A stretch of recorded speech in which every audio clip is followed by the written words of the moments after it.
నమస్తే, welcome to A1 TV Telugu news. Sangareddy జిల్లా పటాన్చెరులో భద్రకాళి సేవా సమితి ఆధ్వర్యంలో 23వ హనుమాన్ జయంతోత్సవం ఘనంగా నిర్వహించారు. అభయాంజనేయ స్వామి వారికి ప్రత్యేక పూజలు నిర్వహించి భక్తులకు అన్నప్రసాద వితరణ చేపట్టారు.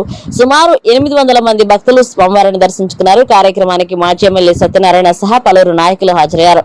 సేవా కార్యక్రమాలు 2004లో ప్రారంభమై ప్రస్తుతం 1000 మందికి పైగా అన్నప్రసాదం అందించే స్థాయికి చేరుకున్నాయని సమితి అధ్యక్షుడు వడ్ల కిట్టు తెలిపారు. స్వామివారి దర్శనం చేసుకొని ఇక్కడ ప్రసాదం స్వీకరించడం జరుగుతుంది. ఇక్కడ చాలా మంచిగా దగ్గర వచ్చిన భక్తులకు సంతోషంగా ఆనందంగా ఉంటుంది. ఇక్కడ దర్శనం చేసుకోవడం వల్ల నాకు కూడా 3 సంవత్సరాల నుంచి రావడంతో ప్రతి పని కూడా జరుగుతుంది. నేను గమనించిన ఈ రోజు కూడా ఈ యొక్క సృష్టికి మూల కారణమైనటువంటి మన ధర్మాన్ని మరి రక్షించడానికి ఆ పరమాత్ముడే ఆంజనేయ స్వామి రూపంలో మనందరి కోసం ముందుకొచ్చి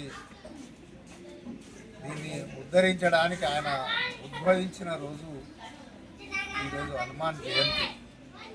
ఈ పవిత్రమైన రోజు రాఘవేంద్ర కాలనీ ఇక్కడ చెన్నకేశవ స్వామి ఆలయం చాలా సంవత్సరాలుగా అది పురాతన గుడిగా ఉండింది.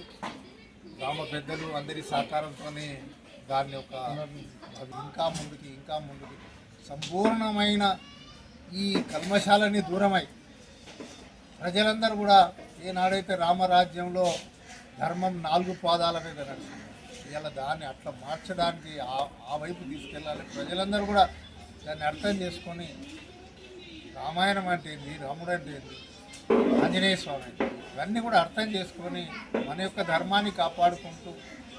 అందరికీ జై శ్రీరామ్. నా పేరు వడ్లకిట్టు. భద్రకాళి సేవా సమితి ఆధ్వర్యంలో ప్రతి సంవత్సరం హనుమాన్ జన్మోత్సవం సందర్భంగా సుమారు 800 నుంచి 1000 మందికి భక్తులకు అన్నదాన ప్రసాద నిర్వహిస్తాము.